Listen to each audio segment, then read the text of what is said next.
First things first, Happy New Year to you all. I hope you have an amazing start to 2025. Here on the channel, we will be extremely busy, and especially in January, with all of things that are coming up. In today's video, we will be going over Keir Starmer's New Year speech, as he's caught lying and making false promises. But as always, the internet catches him out. Not only that, but we will also go over all of the latest news from up and down the country. Just a quick one to say we do have t-shirts available on our website. We have stuck Farmer and Make Britain Great Again ones. Make sure you check the link in the description or go to britishstand.com. So, only a matter of days ago it was reported Prime Minister Keir Starmer, the Chancellor and Business Secretary, have written to the UK's main regulators, asking them to come up with ideas for reform that could boost economic growth. They contacted watchdogs, including energy regulator Ofgem and water regulator Ofwat, before Christmas, asking them to submit proposals by mid-January. This comes after figures published earlier this week indicated the UK economy had flatlined between July and September. Shadow Business Secretary Andrew Griffith said the letter says all you need to know about Sir Keir's government, claiming he has to beg his own government to create growth after Labour's damaging budget. They are out of their depth and need help, with no plan as of yet.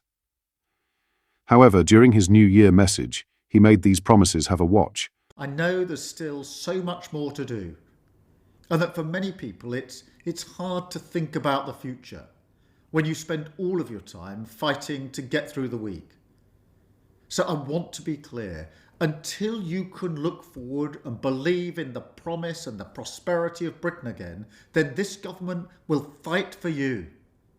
A fight for change that will define this year, next year, and indeed every waking hour of this government. We have a clear plan for change.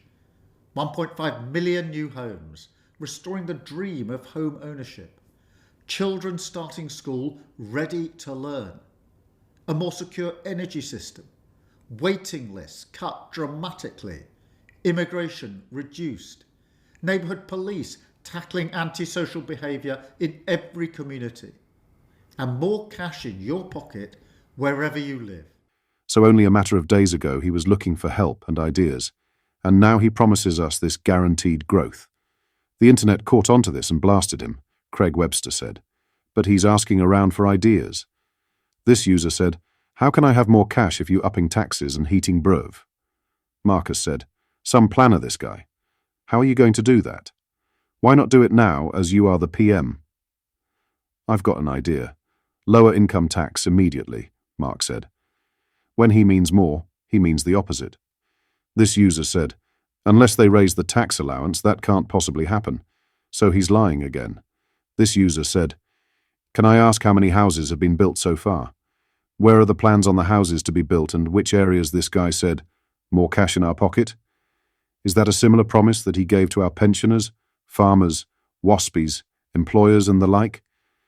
He's full of empty promises. Neil said, "He's a lying rat. In his empty head, he may genuinely think that will be an outcome. However, all of Labour's plans take money and taxes off people," Paul said. "Hasn't kept his word on anything so far. There is zero chance he will do anything about the cost of living crisis. Absolute charlatan, this guy.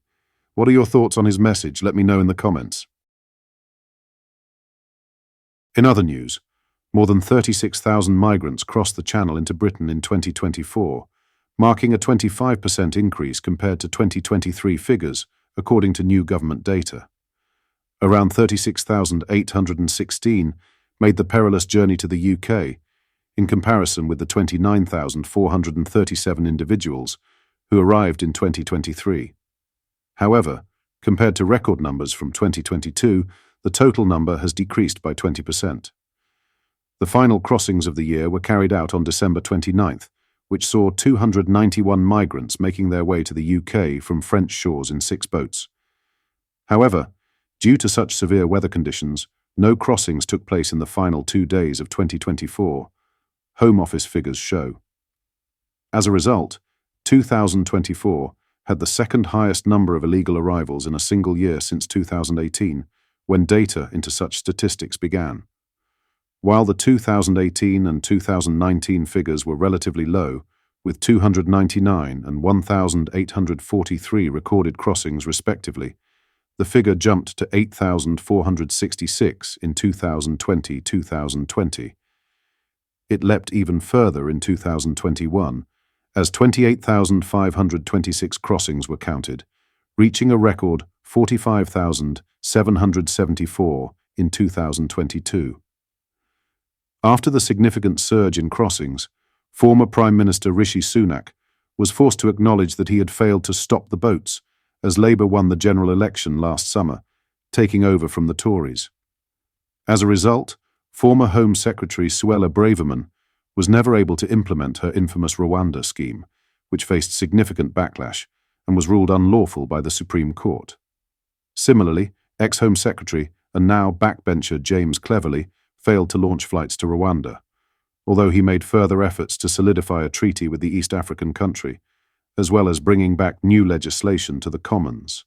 However, while 13,574 migrants arrived in the UK under the Conservatives, around 23,242 people made the crossing in the second half of the year under Sir Keir Starmer's Labour government.